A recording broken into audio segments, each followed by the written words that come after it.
අපි හැමෝම ආසයි නේද අපි ළඟින් ඉන්න අය. නැතිනම් මම තවත් විදිහකට කිව්වොත් අපේ අම්මා, තාත්තා, වයිෆ්, හස්බන්ඩ්, නැතිනම් අපේ දරුවෝ, එහෙමත් නැතිනම් බොයිෆ්‍රෙන්ඩ්, ගර්ල්ෆ්‍රෙන්ඩ් අපිට ඕනි විදිහටම ඉන්නවනම්, නැතිනම් අපිට ඕනි දේ විතරක් කරනවනම්, අපිටම විතරක් ආදරය කරනවනම්, අපිට විතරක් ටෙන්ෂන් එක දෙනවනම් අපි ගොඩාක් කැමති නේද?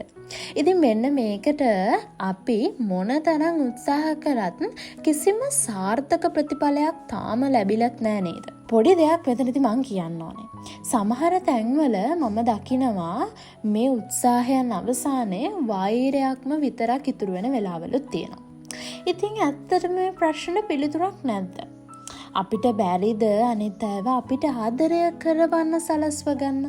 ඒ වගේම අපිට බැරිද අනිත් අයත් අපිට ඕන විදිහට හසුරුවන්න? ඉතින් මගේ ආන්සර් එක නම් මේකට ඔව් අපිට එහෙම කරන්න පුළුවන්. ඉතින් මම අද මේ වීඩියෝ එකෙන් ඔයාලට කියලා දෙන්න යන්නේ කොහොමද අනිත් අයව අපිට ඕන විදිහට තියාගන්නේ? නැතිනම් අපිටම විතරක් ආදරය දක්වන්නේ කොහොමද? අපිට විතරක්ම ටෙන්ෂන් එක දෙන්නේ කොහොමද? අන්න ඒ ගැන තමයි අද වීඩියෝ එකෙන් අපි ඉගෙන ගන්න යන්නේ. ඉතින් එහෙනම් වීඩියෝ එකට ගිහිල්ලාම බලමු. මම පුංචි කතාවකින් ඔයාලට එක මෙන්න මේ විදිහට කියලා දෙන්නම්. ඔන්න චීනයේ එකම එක ගමක සුන්දර යුවතියක් ජීවත් වුණා. ඔන්න ඇගේ දෙමාපියන් ඇයව විවාහ කර දුන්නා ධනවත් පවුලක තරුණයෙකුට. ඔන්න විවාහයෙන් පස්සේ සුපුරුදු පරිදි ඇය තමන්ගේ සැමියාගේ නිවසට පදිංචියට ගියා. හැබැයි ඇයට වැඩි දිනක් සතුටින් නම් ඉන්න ලැබෙන්නේ නැහැ. සැමියාගේ මව සමග නැතිනම් අපි කියන්නේ නැන්දම්මා එක්ක ඔන්න ගැටුම් ඇති වෙන්න පටන් ගත්තා. ඒක ගොඩක් නෝමල් දෙයක් නේද? ඉතින් ටිකෙන් ටික මේ ගැටුම් අවසානයේදී මේක වෛරයක් බවට පරිවර්තනය වුණා. ඉතින් මේ තරුණිය ප්‍රශ්නය විසඳ ගන්න විවිධ ක්‍රම කල්පනා කරා. අවසානයේදී ඇය බෙහෙත් අලෙවිසලක් පවත්වාගෙන යන ඇගේ මාමා කෙනෙකු මුණ ගැහෙන්න ගියා. ඉතින් ඔහු සමග සියලු තොරතුරු සාකච්ඡා කරලා ඇය අවසානයේදී තීරණයක් මාමට කිව්වා. දැන් අපි බලමු මොකද්ද මේ තීරණය කියලා. ඔන්න මෙයා කියනවා ඊට පස්සේ මාමට මාමේ මගේ තීරණය තමයි නැන්දම්මට වස දෙන එක. එහෙම නැතිනම් කවදාවත් මට සතුටින් ජීවත් වෙන්න ලැබෙන්නේ නැහැ. ඇගේ තීරණය ඇය මාමට පැවසුවා. ඔන්න ටික වෙලාවක් මාමා කල්පනා කරලා මෙන්න මෙහෙම උපදෙසක් මේ තරුණියට දුන්නා. දුව, දැන් ඔයා ගිහින් එක සැරේම වස දුන්නොත් මේ මරණයට අහු වෙන්නේ ඔයා. ඒ නිසා මම මේ දෙන වසේක ගෙදර ගිහින් තියාගන්න. සතියක් දෙකක් මහන්සි වෙලා නැන්දම්මගේ හිත දිනා ගන්න බලන්නකෝ. ඒකට ඔයා වෙනස් වෙන්නම වෙනවා ඉතින්. ඊට පස්සේ මේ වස්ස ටික කෑමකට දාලා දෙන්න. ඊට පස්සේ ඔයාට සතුටින් ඉන්න පුළුවන් දුව කියලා මාමා කිව්වා. ඉතින් මෙන්න මේ තරුණිය ඊට පස්සේ ගොඩාක් සතුටින් මේ වස්ස ටිකත් අරගෙන ගෙදර ගියා. ඊට පස්සේ ඇය මාමා කිව්ව විදිහටම නැන්දම්මගේ හිත දිනා ගන්න තමන්ගේ හැසිරීම වෙනස් කළා. නැන්දම්මට ආදරය කරන්න පටන් ගත්තා. සවන් දෙන්න පටන් ගත්තා. සලකන්න පටන් ගත්තා. සති 2-3ක් යනකොට නැන්දම්මට ලේලිව නැත්තුවම බැරි වුණා.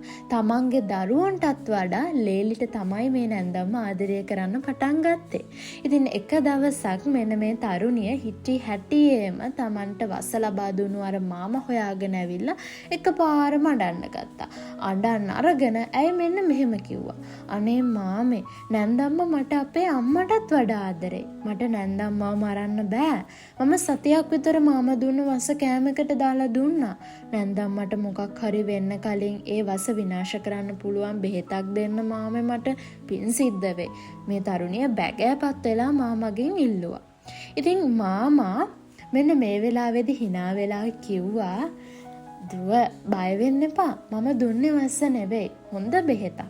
හොඳට මතක තියාගන්න, අපට ඕන විදිහට අනිත් අයව වෙනස් කරන්න ඕන නම් කරන්න ඕනේ එකම එක දෙයයි ඒ Taman ඒ අයට ඕන විදිහට වෙනස් වෙන එක.